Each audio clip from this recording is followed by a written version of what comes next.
Good morning. അപ്പോൾ ഇന്ന് 5th day ഇന്ന് അൽമാട്ടിയാണ്. ആക്ച്വലി ഞങ്ങളിന്ന് അൽമാട്ടിയിലല്ല, കോൾസായി KND ലേക്കിലോട്ട് പോകാൻ വേണ്ടിയിട്ട് കോൾസായി വന്നിട്ടൊരു ഹോം സ്റ്റേ എടുത്തു. ഇതാണ് ഞങ്ങൾ വന്ന വണ്ടി. ഞങ്ങൾ ഇവിടെ വന്നപ്പോൾ വേറൊരു മലയാളി ഫാമിലി ഉണ്ടായിരുന്നു. അവർ ചോദിക്കുന്നുണ്ടായിരുന്നു, ഏത് വില്ലേജിൽ പോയാലും മലയാളീനെ കാണുമല്ലോ എന്ന്.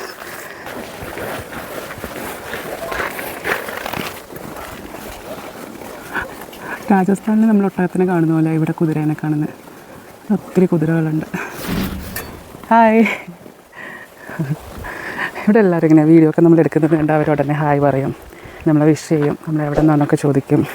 അവർക്കങ്ങനെ പ്രശ്നമൊന്നുമില്ല. ഇതിൻ്റെ ഈ വ്യൂ ഹോം സ്റ്റേയുടെ എവിടെ നിന്ന് നോക്കിയാലും വ്യൂ തന്നെയാണ്. നല്ല അടിപൊളി വ്യൂ ആണ്. സൺറൈസിൻ്റെ ഭംഗിയായപ്പോൾ ഈ കാണുന്നത്. ഈ സൈഡ് ഫുള്ള് മഞ്ഞ് വീണ് കിടക്കുന്ന മല, ഈ സൈഡ് ഫുള്ള് മഞ്ഞില്ലാത്ത മല. എനിക്കൊന്ന് വെയിലടിക്കുന്നതിൻ്റെ ആ ഒരു ഇതനുസരിച്ചിട്ടാണ് തോന്നുന്നു. ഇവിടെ ഒന്നും അത്ര മഞ്ഞില്ല. ഇവിടെ രാവിലെ നല്ല വെയിലുണ്ട് കേട്ടോ. അൽമാട്ടി പോലല്ല, അൽമാട്ടിയിൽ വെയിലുണ്ട്, എന്നാലും ഇവിടെ വെച്ച് കമ്പയർ ചെയ്യുമ്പോൾ ഇവിടെ കുറച്ചുകൂടെ നല്ല വെയിൽ കൂടുതലാണ് രാവിലെയൊക്കെ. മഞ്ഞൊക്കെ ഇങ്ങനെ ഇതായിട്ട് നിൽക്കുക, ഉണ്ടോ? അടിപൊളി. ഈ ഹോം സ്റ്റേയുടെ ഉള്ളിൽ കാണിക്കുമ്പോൾ ഞാൻ കാണിച്ചു തരാം. ഞങ്ങൾ വന്നപ്പോൾ തന്നെ രാത്രി ഞങ്ങൾ വന്നപ്പോൾ തന്നെ അവിടെ ഡൈനിങ് ടേബിളിൻ്റെ പുറത്തിങ്ങനെ കുറച്ച് ഇതൊക്കെ വെച്ചിട്ട് പാത്രങ്ങൾ, മറ്റേ ഭയങ്കര ഫാൻസി പാത്രങ്ങളൊക്കെ വെച്ചിട്ട് അതിൻ്റെ മേലെ ഒത്തിരി ചോക്ലേറ്റ്സും പിന്നെ ബിസ്ക്കറ്റ്സും ഇവരുടെ ഈ നമ്മുടെ പഫ് പേസ്ട്രി പോലത്തെ ഒരു സാധനത്തിൽ ഇങ്ങനെ പഞ്ചസാരയൊക്കെ ഇട്ടിട്ട് അങ്ങനത്തെ ഒരു ഇതും ഒക്കെ ഇങ്ങനെ നിറച്ച് വെച്ചേക്കുക. നമുക്കിഷ്ടമുള്ള പോലെ കഴിക്കാം. പിന്നെ നമ്മുടെ പീനട്ട് ഉണ്ടല്ലോ, പീനട്ട് ചോക്ലേറ്റിലും വൈറ്റ് ചോക്ലേറ്റിലും ഒക്കെ ഇങ്ങനെ കോട്ട് ചെയ്തിട്ട് അതും ഒരു പ്ലേറ്റിൽ വെച്ചിട്ടുണ്ടായിരുന്നു. പിന്നെ അങ്ങനെ കുറേ സ്നാക്സ്, എന്താണെന്നറിയില്ല, കുറേ സ്നാക്സ് ഇങ്ങനെ കുറേ സ്നാക്സ് വെച്ചിട്ടുണ്ട്. അതൊക്കെ കാണുമ്പോൾ തന്നെ നമുക്ക് ഭയങ്കര സന്തോഷം വരും.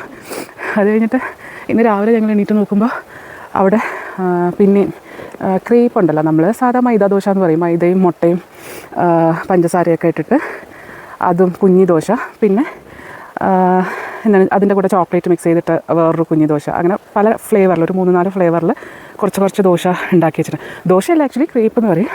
അങ്ങനെ നമ്മൾ മൈദ ദോശ പറയും. ഇതാണ് നമ്മുടെ ഹോം സ്റ്റേ. ആക്ച്വലി കൈയൊക്കെ മരവിച്ചു, പിന്നെ കാറ്റടിക്കുന്നതുകൊണ്ട് കണ്ണിൽ നിന്നൊക്കെ വെള്ളം വരിക. നല്ല കാറ്റുണ്ട്.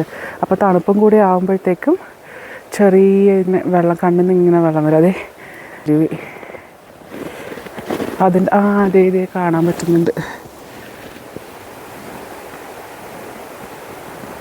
എവിടെ? അതെ, ഞങ്ങൾ ഹോം സ്റ്റേയുടെ പുറത്ത് ജസ്റ്റ് ഒന്ന് ഇറങ്ങിയത്. അവിടെ ഒരു അരുവിയുടെയൊക്കെ സൗണ്ട് കേട്ടിട്ട് അങ്ങോട്ട് പോവാമെന്ന് പറഞ്ഞിറങ്ങിയത്. ഇവിടെ കുതിരയൊക്കെ നിൽപ്പുണ്ടെന്നറിയാം. ആ ഒച്ച കേൾക്കുമ്പോൾ തന്നെ എന്താ സുഖമെന്നൊക്കെ.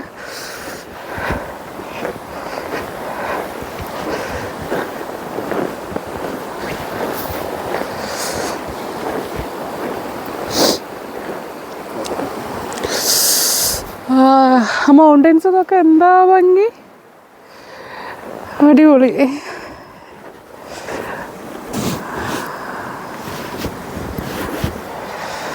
ഹായ്, ഇതേ അരുവി.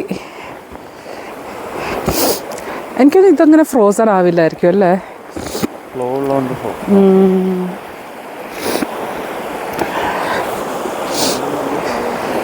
ഇതുവഴിയാണോ നമ്മൾ വന്നേ? ആണോ? അല്ല,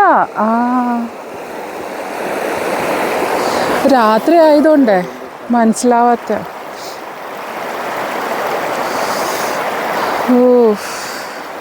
നോക്ക്, ആ വ്യൂ നോക്ക്, ഇതുവഴി ഇങ്ങോട്ട് വന്നേ, ആ വ്യൂ നോക്ക്. അവിടെ കുതിരയും പശുവൊക്കെ ഉണ്ട് കേട്ടോ. ഇവർക്ക് ഫ്രഷ് പുല്ലൊക്കെ കിട്ടുമോ ഇവിടെ?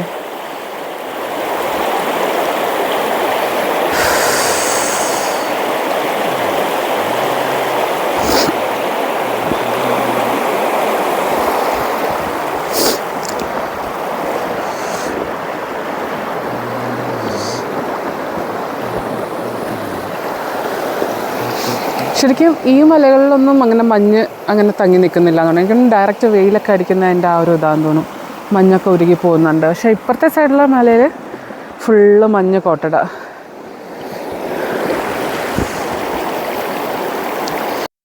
ഇനി നമുക്ക് ഹോം സ്റ്റേൻ്റെ ഉള്ളിൽ കാണാം. ഉള്ളിൽ ജസ്റ്റ് കയറുമ്പോൾ തന്നെ ഒരു ചെറിയ ഫോയർ ഏരിയ ഉണ്ട്. അവിടെ നമുക്ക് ഷൂ റാക്കും കാര്യങ്ങളൊക്കെ ഉണ്ട്. പിന്നെ അവരുടെ എക്സ്ട്രാ ബെഡും കാര്യങ്ങളൊക്കെ അവരവിടെ വെച്ചിട്ടുണ്ട്. പിന്നെ കയറുന്നത് ഡൈനിങ് ഹാളിലോട്ടാണ്. അത് കഴിഞ്ഞിട്ട് ഇവർക്ക് ഇവിടെ സിംഗിൾ റൂമും അവൈലബിൾ ആണ്. പിന്നെ നമ്മളുടെ മൾട്ടിപ്പിൾ ബെഡ് വരുന്ന ഒരു തരം റൂമും അവൈലബിൾ ആണ്. അപ്പോൾ ഞങ്ങൾ പോയപ്പോഴത്തേക്കും ഓൾറെഡി സിംഗിൾ റൂം 2 മറ്റേ വേറെ മലയാളി ഗസ്റ്റ് ഉണ്ടെന്ന് പറഞ്ഞില്ല, അവർ ഓൾറെഡി എടുത്തിട്ടുണ്ടായിരുന്നു. അപ്പോൾ ഞങ്ങൾ 4 ബെഡുള്ള റൂമാണ് എടുത്തത്. പിന്നെ ഞാൻ പറഞ്ഞ ഡൈനിങ് ഏരിയയിലെ ഫുഡ് ഐറ്റംസ് ഇതൊക്കെയാണ്. ഇങ്ങനെ ഒത്തിരി ബിസ്ക്കറ്റ്സും കുറേ കാര്യങ്ങൾ അവരിങ്ങനെ വെച്ചിട്ടുണ്ട്. ചോക്ലേറ്റ്സ്, ബിസ്ക്കറ്റ്സ്, പിന്നെ നമ്മുടെ പഫ് പേസ്ട്രിയുടെ ഒരു ഐറ്റംസ് ഉണ്ടല്ലോ, അതും വെച്ചിട്ടുണ്ട്. ഇതാണ് ഞാൻ പറഞ്ഞ പാൻ കേക്ക്സ് ഉണ്ട്, ക്രീപ്സ് ഉണ്ട്, പിന്നെ ചോക്ലേറ്റ്സ്, ഡ്രൈ ഫ്രൂട്ട്സ്, കുറേ ഐറ്റംസ് ഇങ്ങനെ ഷുഗർ കോട്ടഡ് ആയിട്ടുള്ള കുറേ ഐറ്റംസ് ഉണ്ട്. പിന്നെ നമുക്ക് ബ്ലൂബെറി ജാം എന്നാണ് അവർ പറഞ്ഞത്. അങ്ങനെ ബ്ലൂബെറി ജാം നമുക്ക് ബ്രെഡിൻ്റെ കൂടെയൊക്കെ കഴിക്കാനായിട്ട് അതും വെച്ചിട്ടുണ്ടായിരുന്നു. പിന്നെ അവരുടെ ടേബിളിൽ കുറേ ഇങ്ങനെ കറൻസി, അവിടെ വരുന്നവർ ഡൊണേറ്റ് ചെയ്യുന്നതാണെന്ന് തോന്നുന്നു, ഇങ്ങനെ കുറേ രാജ്യങ്ങളുടെ കറൻസിയൊക്കെ അവർ ടേബിളിൽ വെച്ചിട്ടുണ്ടായിരുന്നു. ഇനി കാണാൻ പോകുന്നത് വാഷ്റൂമാണ്. വാഷ്റൂമും ടോയ്ലറ്റും രണ്ടായിട്ടാണ് അവർ വെച്ചേക്കുന്നത്. ഇത് കാണുന്നതാണ് അവരുടെ ഹീറ്റർ സിസ്റ്റം എന്ന് പറയുന്നത്. പിന്നെ വാഷ്റൂമിൽ നമുക്ക് ഫോസറ്റ് ഇല്ല, പകരം അവരിത് അലാവുദ്ദീൻ്റെ വിളക്കുണ്ടല്ലോ അതുപോലത്തെ സാധനം വെച്ചേക്കണേ. പിന്നെ ഇത് അവരുടെ കിച്ചൺ, ഓപ്പൺ കിച്ചൺ ആണ്. പുള്ളിക്കാരി അവിടെ നിന്ന് കുക്ക് ചെയ്യുന്നതും കാര്യങ്ങളൊക്കെ നമുക്ക് അവിടെ നിന്ന് ലൈവായിട്ട് കാണാൻ പറ്റും. സ്റ്റേ നല്ല അടിപൊളി, ഭയങ്കര നീറ്റ് ആൻഡ് ക്ലീൻ ആയിട്ടുള്ളൊരു സ്റ്റേ ആണ്. ഞാൻ നല്ലോണം റെക്കമെൻഡ് ചെയ്യും, കാരണം അത്രയും അടിപൊളി ഒരു സ്റ്റേ ആയിരുന്നു. ഫുഡും അടിപൊളിയായിരുന്നു. അപ്പോൾ അതൊക്കെയുള്ളൂ വിശേഷങ്ങൾ. ഇനി അടുത്ത ഞങ്ങൾ കോൾസായിലേക്ക് പോകുന്ന അടുത്ത വീഡിയോയിൽ വരുന്നുണ്ട്. എല്ലാവരും കാണണം. Thank you for watching. By.